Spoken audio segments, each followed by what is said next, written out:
बिस्मिल्लाहिर्रहमानिर्रहीम।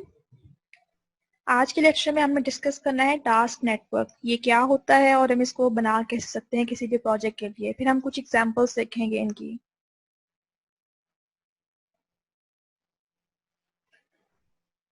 Task network एक collection है जिसके अंदर हम डिफरेंट किस्म के प्रोजेक्ट के अंदर वर्क टास्क कौन कौन से हैं उनको डिफाइन करते हैं, अपने माइलस्टोन्स को डिफाइन करते हैं और हम कौन कौन सी वर्क प्रोडक्ट्स बनाने चाहते हैं उनको डिफाइन करते हैं।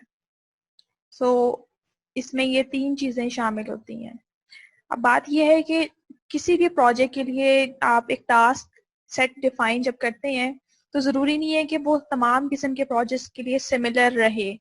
हर प्रोजेक्ट के लिए टास्क सेट या टास्क नेटवर्क जो है वो वेरी करेगा, यानी एक जेनेरिक वे नहीं है जिसको यूज करते हुए आप सब प्रोजेक्ट के लिए एक ही टाइप का टास्क सेट डिफाइन कर लें, because it is not appropriate for all the projects.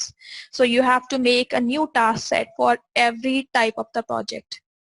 हाल बता अगर प्रोजेक्ट की टाइप सेम है तो ये हो सकता है कि एंड्रॉइड बेस्ड प्रोजेक्ट के लिए टास्क सेट आप सेम डिफाइन कर सकते हैं होगा, या फिर अगर डेटाबेस टाइप के प्रोजेक्ट्स हैं तो फिर टास्क नेटवर्क सेम हो सकता है। सो पॉइंट ये है जो टास्क सेट है उसको प्रोजेक्ट टाइमलाइन पे इवनली डिस्ट्रीब्यूट करना है आपने, ये हमारा गोल है।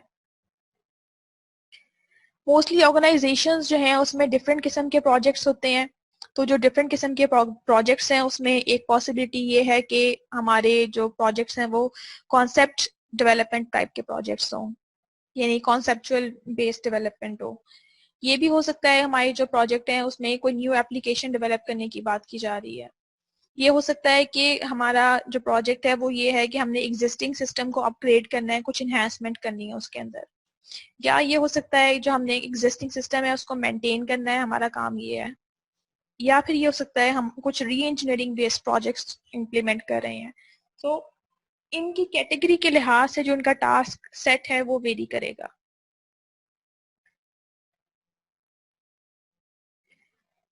With in a single project ये भी पॉसिबिलिटी है कि मल्टीपल फैक्टर्स जो हैं वो इन्फ्लुएंस करें टास्क सेट को। वो फैक्टर्स कौन से हो सकते हैं? प्रोजेक्ट का साइज छोटा या बड़ा हो तो आपका टास्क सेट जो है वो डिफर करेगा। पोटेंशियल यूजर्स कितने हैं सिस्टम के, ये इफेक्ट कर सकता है टास्क सेट के ऊपर, क्योंकि उसकी वजह से आपको शायद कुछ एडिशनल चीजें ऐड करनी पड़े, शायद आपको कुछ मॉड्यूल्स ऐड करने पड़े, कुछ आपको शायद और टास्क ऐड करने पड़े अपनी प्रोजेक्ट के डेवलपमेंट में। मिशन क्रिटिकलिटी कितनी है ये डिपेंड करता है कि उसकी प्रायोरिटी और उसकी इंपॉर्टेंस कितनी है। स्टेबिलिटी ऑफ रिक्वायरमेंट्स कितनी है कि रिक्वायरमेंट्स बार बार चेंज तो नहीं हो रही, अगर चेंज हो रही है then we have to think that we need to find out a way, a method, we have to define a task that may cater the change of requirement again and again. So हमें उसको भी देखना पड़ेगा, और इसके अलावा भी और कुछ फैक्टर्स हो सकते हैं। तो जो आपका टास्क सेट है वो इन चीजों के ऊपर डिपेंडेंट होगा। एग्जाम्पल, टास्क सेट होता क्या है? फॉर एग्जाम्पल, आपको एक प्रोजेक्ट के लिए टास्क सेट डिफाइन करना है तो जेनेरिक क्या हो सकता है कि आपको सबसे पहले कॉन्सेप्ट को स्कोप करना है, यानी आपके प्रोजेक्ट का स्कोप क्या है इसको डिफाइन करना है। सबसे पहला टास्क आपका ये हो सकता है। नेक्स्ट आपको उसकी प्रिलिमिनरी प्लानिंग करनी होगी, दूसरा टास्क ये हो सकता है। थर्ड टास्क ये हो सकता है कि आप उसके जो टेक्नोलॉजिकल रिस्क हैं उनको आइडेंटिफाई करें। फोर्थ टास्क आपका ये हो सकता है कि आप इसके लिए मेक श्योर करें कि if there is technology to make it possible, यानी इसकी टेक्निकल फिजिबिलिटी एग्जिस्ट करती कि नहीं करती है। You need to find out that if the proof of concept is existing for it और नॉट। ठीक है। देन कॉन्सेप्ट इम्प्लीमेंटेशन, जो आपने कॉन्सेप्ट यहाँ पे इसको स्कोप किया था उसकी इम्प्लीमेंटेशन, ये आपका एक और टास्क हो सकता है। देन कस्टमर की फीडबैक, कस्टमर ने आपको क्या रिएक्ट किया है, क्या रिप्लाई किया है आफ्टर व्यूइंग योर प्रोटोटाइप, तो ये एक अगेन आपका एक और उसके ऊपर फिर फर्दर आपने क्या इम्प्लीमेंटेशन करनी है, क्या रिएक्शन लेना है, क्या उसके आपके नेक्स्ट प्रोसेस होंगे। सो ये पॉसिबल टास्क हो सकते हैं जो प्रोजेक्ट का पार्ट बन सकते हैं depending upon the project types. Task आप जब आइडेंटिफाई कर लेते हैं उसके बाद आपको उनको समटाइम रिफाइन भी करना पड़ता है, फर्दर ब्रेक डाउन करना पड़ता है मल्टीपल पार्ट्स में। जरूरी नहीं है कि आपको जो प्रूफ ऑफ कॉन्सेप्ट है वो सिंगल टास्क के तौर पे आप उसे डिफाइन करें। हो सकता है आप इस चीज को मल्टीपल चीजों में ब्रेक डाउन कर दें, तो जो हम अभी कुछ आने वाली एग्जांपल्स में देखते भी हैं। टास्क नेटवर्क डिफाइन करना। टास्क नेटवर्क क्या है? टास्क सेट्स को एक नेटवर्क की फॉर्म में शो करना इनटू अ ग्राफिकल रिप्रेजेंटेशन, जो ये शो करे कि आपके जो टास्क उसका फ्लो प्रोजेक्ट के लिए कहाँ जा रहा है। टास्क नेटवर्क ये भी शो करता है कि हमारे इंजीनियरिंग टास्क जो हैं वो क्या होंगे। हमारा मेन पर्पस जो है वो प्रोजेक्ट मैनेजर का मेन पर्पस क्या होता है कि मेक श्योर करे कि व्हाट आर द टास्क जो कि क्रिटिकल पाथ के ऊपर लाई कर रहे हैं। इसका मतलब ये है कि उसे क्रिटिकल पाथ भी आइडेंटिफाई करना पड़ेगा कि क्रिटिकल पाथ क्या होता है। एग्जाम्पल देखते हैं। ये टास्क नेटवर्क की एग्जाम्पल है। इसके अंदर हमें ये कुछ टास्क नजर आ रहे हैं जिसको हमने नेटवर्क की फॉर्म में डिफाइन कर लिया है। ठीक है, अब यहाँ पे हमें हमें नंबरिंग कर दी है उनको, जस्ट टू मेक श्योर कि हमें क्लियर हो जाए कि हमारे पास किस फ्लो में चीजें चल रही हैं। हमारे पास फर्स्ट हमारा टास्क था कॉन्सेप्ट स्कोपिंग। स्कोप हमने फाइंड आउट कर लिया, उसके बाद हमने उसकी प्लानिंग करनी है। अब जो प्लानिंग है, जैसे हमने कहा था कि एक टास्क जो है वो मल्टीपल पार्ट्स में स्प्लिट हो सकता है, जो कि यहाँ पे हो रहा है। रिस्क असेसमेंट की जा सकती है प्लानिंग के दौरान। रिस्क असेसमेंट की जो है वो टेक्नोलॉजिकल असेसमेंट हो सकती है। ये मल्टीपल पार्ट्स में डिवाइड हो सकती है कॉन्सेप्ट। उसके बाद जब उसके रिजल्ट्स आएंगे, वो जब असेसमेंट आपने की है, ये जो चीजें आपको तीनों नजर आ रही हैं, ये इन पैरेलल अप्लाई हो रही है कि हम मल्टीपल टाइप की रिस्क असेसमेंट कर रहे हैं। ठीक है, देन हमारे पास आ जाएगा प्रूफ ऑफ कॉन्सेप्ट। ये नेक्स्ट हमारा टास्क हो जाएगा। जो नेक्स्ट टास्क है, उसके बाद प्रूफ ऑफ कॉन्सेप्ट जो है अगेन फर्दर ये मल्टीपल पैरेलल एक्टिविटीज में डिवाइड हो रहा है कि कॉन्सेप्ट इंप्लीमेंटेशन में भी हमने मल्टीपल टीम्स को हैंड ओवर कर दिए कि मल्टीपल टीम्स उसकी इंप्लीमेंटेशन कर रही हैं। देन हमारा नेक्स्ट टास्क क्या आ जाएगा, अब हमें उसको इंटीग्रेट करना है। हो सकता था कि प्रूफ ऑफ कॉन्सेप्ट के बाद हम सिंपल इंप्लीमेंटेशन की तरफ आ जाते अगर हमने अपने प्रोजेक्ट में ये मल्टीपल टीम्स को असाइन ना किए होते।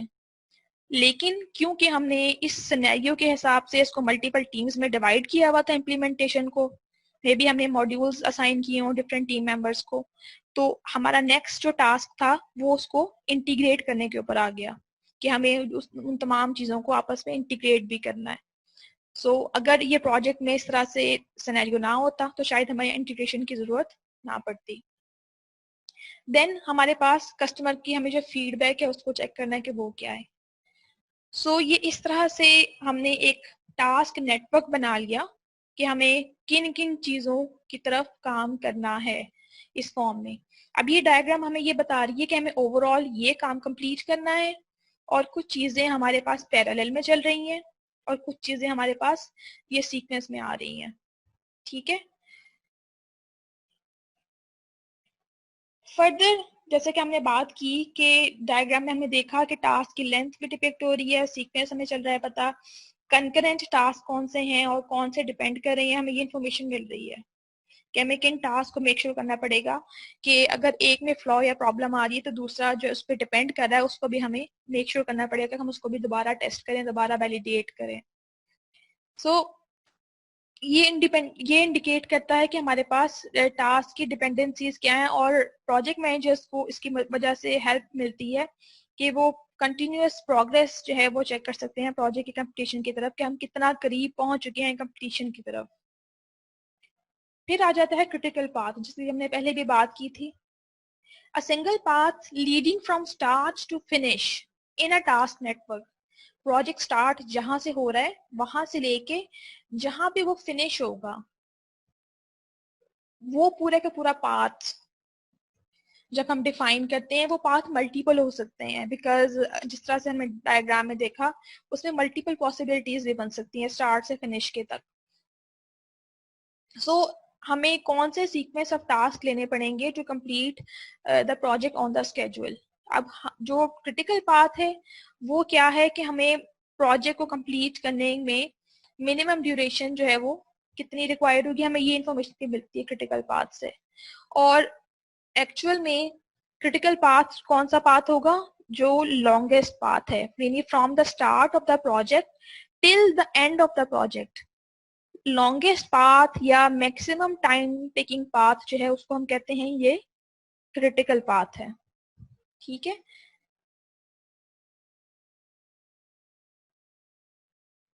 अब अगर हम एक एग्जांपल देखें टास्क नेटवर्क की, यहाँ पे आपको डिफरेंट किस्म के जेनेरिक टास्क नजर आ रहे हैं। टास्क को हमने नंबरिंग की हुई है एबीसी की फॉर्म में, हमने उनको किया हुआ नोटेट। उसके बाद आपको जो ये जो चीजें नजर आ रही हैं 3, 3, 7, ये जो न्यूमेरिक वैल्यूज नजर आ रही हैं, ये बेसिकली ये वेट्स हैं जो हमने असाइन किए हुए हैं। अब टास्क नेटवर्क में हमने कुछ अपने टास्क को वेट्स भी असाइन करने होते हैं, जस्ट टू मेक श्योर कि हमारा ये जो टास्क है ये कितना टाइम ले रहा है कंप्लीट होने में। फॉर एग्जाम्पल मैंने कहा कि ये टास्क ए जो है it takes 3 days to complete. Task B will again take 3 days to complete. Task C will take 7 days to complete. Task D will take 5 days to complete. ये जो नंबरिंग है ये हमारी ड्यूरेशन हो सकती है, टाइमिंग हो सकती है। ड्यूरेशन और टाइमिंग हम इन फॉर्म ऑफ मंथ्स भी ले सकते हैं या इन फॉर्म ऑफ डेज भी ले सकते हैं, लेकिन आप जो भी लेंगे वो आप सब पे सेम चीज इंप्लीमेंट करेंगे मेजरमेंट की। तो इस फॉर्म में हमने ये डायग्राम ले ली है।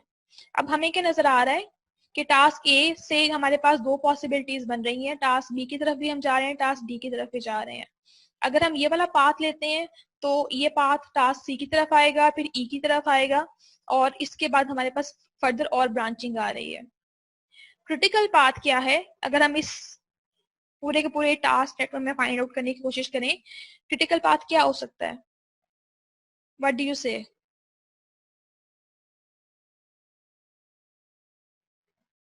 एनीवन? हमने पीछे क्या पढ़ा था? क्रिटिकल पाथ क्या होगा?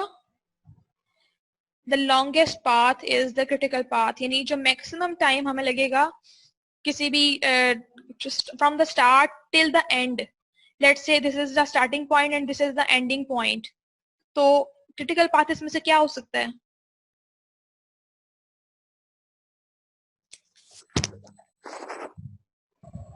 मैम टास्क 10 वाला जो 10 जिसके ऊपर एल लिखा हुआ है, टास्क एल।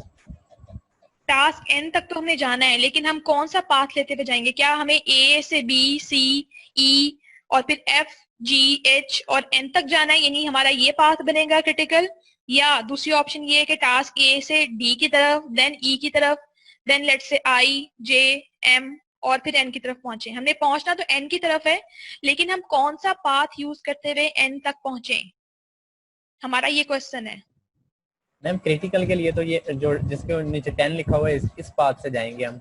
जी, इस 3 पाथ से से जाएं। 5, 5 से 8, 8 से 3, 3 से 10, 10 से 0। जी, हम पॉसिबिलिटी ये बनती है कि हम 3 से जाएं, देन 3 से यहाँ पे चले जाएं, या हम यहाँ पे चले जाएं। दो ऑप्शंस हैं। तो अगर हम यहाँ पे, अगर हम डायरेक्टली यहाँ से जाते हैं तो क्या प्रॉब्लम है? ये 5 पे नहीं जाना चाहिए हमें, या हम 3 की तरफ क्यों जाएं? दो ऑप्शंस है ना, या हम 3 से 3 की तरफ जा सकते हैं या हम 3 से 5 की तरफ जा सकते हैं। हमारे लिए क्रिटिकल पाथ क्या बनेगा? मैम ये 5 वाला, 5 वाला क्यों? क्योंकि लॉन्गेस्ट यही है, क्योंकि इसकी 5 है। अगर आप थोड़ा सा नोट करें, अगर हम 3 से 3 की तरफ जाते हैं, बज़ाहिर हमें नजर आ रहा है कि ये 3 और 5 में बड़ा जो चीज है हमें उसकी तरफ जाना चाहिए, लेकिन यहाँ पे जो चीज है वो आगे आप देखें, 3 से अगर हम 3 की तरफ आ रहे हैं तो यहाँ पे हमें 7 मिल रहा है, यानी हम 3 + 3 + 7 जो कि ये यस 10 मैम, बन ये जा रहा ज्यादा हो है। रहा है। हाँ, ये ज्यादा हो रहा है। और अगर हम सिर्फ टास्क डी की तरफ आ रहे हैं, वो हमें 5 दे रहा है सिर्फ, तो 10 वर्सेस 5 ज्यादा कहाँ बन रहा है अगर हम 3 की तरफ आते हैं? ऊपर वाले में मैम, ऊपर वाले। जी, तो इस चीज का हमने ख्याल रखना है। हमने यहाँ पे धोखा नहीं खाना कि जी क्योंकि यहाँ पे 5 की वैल्यू 5 बड़ी है, 3 छोटा है, तो हम 5 की तरफ आएंगे। हमें नेक्स्ट भी चेक करना है कि नेक्स्ट पूरा का पूरा पाथ जो है अगर हम इम्प्लीमेंट करें तो हाईएस्ट वेट किस तरह से आएगा। इसका आसान मैम ये तरीका सारे भी, काउंट कर ले बंदा, पहले ये सारे काउंट कर बिल्कुल ले कि किस नहीं, पाथ से हाँ हमने जी, जाना है। बिल्कुल सही। हमने तमाम पॉसिबल जो पार्ट्स हैं उनको ड्रॉ करके उनको हमने उनके वेट्स को ऐड कर लेना है, तो जो हाईएस्ट वेट हमें मिलेगा जिस पाथ पे, वो हमारा होगा क्रिटिकल पाथ। जैसे कि यहाँ पे इसका सोल्यूशन आपको नजर आ रहा है, हम टास्क ए से गए इधर, बी की तरफ, सी की तरफ गए, देन 8, ई की तरफ हमें आने थे बिकॉज हमारे पास और कोई रास्ता नहीं है। अब यहाँ हम 2 की तरफ भी जा सकते थे, 4 की तरफ भी, 3 की तरफ भी। हम गए 3 की तरफ। जब हम 3 की तरफ गए, बिकॉज 4 की तरफ अगर हम जाते, 4 हमें 5 की तरफ लेके जाता, जो कि हमारे पास यहाँ पे जो 10 की वैल्यू थी वो हम मिस कर देते, यानी जो हमें मैक्सिमम टाइम लग रहा था उसमें। सो अल्टीमेटली हम गए ई से के की तरफ, जिसने हमें 3 दिया, पर 3 ने हमें लीड किया टुवर्ड्स 10, और अल्टीमेटली देन एम की तरफ, और देन हम अपनी डेस्टिनेशन पे पहुंच गए। सो हमारे पास क्रिटिकल पाथ क्या बनेगा, जब आपसे पूछा जाएगा what is the critical path, तो आप उसमें वैल्यू लिखेंगे ए बी सी ई के एल एम एन, और साथ में इनके वेट्स का जो टोटल सम होगा आप वो भी लिखेंगे। ठीक है, ये एक और एग्जांपल देखते हैं। जब आपने इसको पेपर में सॉल्व करना है तो हमें प्रूफ चाहिए कि बाकी में क्रिटिकल पाथ कौन सा है। अगर हम इन चीजों को स्टेट्स का नाम ले लें, तो हमारे पास ये जो आपको टाइम, ये जो वैल्यूज नजर आ रही है न्यूमेरिक की, वो टाइम है जो रिक्वायर हो रहा है किसी भी टास्क को कंप्लीट करने के लिए।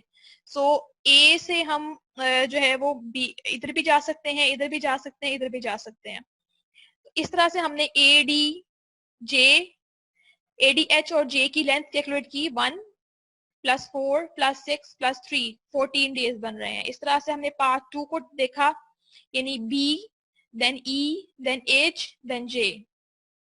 तो बी ई एच जे जो हमें पाथ दे रहा है, ये वाला बी ई एच एंड जे, ये हमें पाथ दे रहा है, ये 16 डेज का दे रहा है, इसको टोटल अगर हम सम करें तो। देन इस तरह से हम अगर सबको बारी बारी कैलकुलेट कर लेंगे तो हमारे पास जो मैक्सिमम जो टाइम आ रहा है वो, क्योंकि इसका आ रहा है, तो हमारे पास इस सिनेरियो में पाथ 2 या बी ई एच जे जो है वो हमारा क्रिटिकल पाथ होगा। ठीक है, ये क्लियर है आपको? Yes ma'am. Yes ma'am clear है, लेकिन मैम ये क्रिटिकल पाथ हम क्यों ले रहे हैं? क्रिटिकल पाथ हमने इसलिए लेना है, हमने प्रीवियसली डिस्कस किया था, वी हैव टू नो, जब हमने एस्टिमेट लगाना है, स्केड्यूलिंग करनी है, हमें ये मालूम होना चाहिए कि हमें मैक्सिमम टाइम कितना रिक्वायर हो सकता है प्रोजेक्ट में, ये वो है। तो इसका मतलब ये है हमारे पास मल्टीपल पॉसिबिलिटीज हैं प्रोजेक्ट को कंप्लीट करने की, लेकिन जो मैक्सिमम टाइम लग रहा है वो 16 डेज लग रहा है। अब एस्टिमेशन Yes, में ma'am. हम 16 डेज से कम नहीं ले सकते, हम 16 डेज से कम की एस्टिमेशन लगाएंगे तो हो सकता है हमारे पास कुछ चीजें इनकम्प्लीट रह जाएं। सो Yes, ये ma'am. क्रिटिकल पाथ हमें हेल्प करता है टू फाइंड आउट कि what are the maximum time to be taken, और हमारे पास मिनिमम ड्यूरेशन है वो कितनी हो सकती है। मैक्सिमम और मिनिमम ड्यूरेशन हमें चलती है पता, और हमारा जो टाइम किसी भी एक्टिविटी में कितना लग रहा है उसको कंप्लीट करने में हम ये भी डिफाइन कर लेते हैं। तो हमें प्लानिंग करने में और उसकी स्केड्यूलिंग करने में आसानी हो जाती है बीइंग अ प्रोजेक्ट मैनेजर। ठीक है, ये Yes, रेफरेंसेस ma'am. हैं इस ठीक। लेक्चर के। यहाँ पे हम स्टॉप करें, कोई क्वेश्चन हो तो प्लीज पूछें। No, ma'am. ठीक है, थैंक यू सो मच, हम यहीं पे स्टॉप करते हैं। टेक केयर, अल्लाह हाफिज।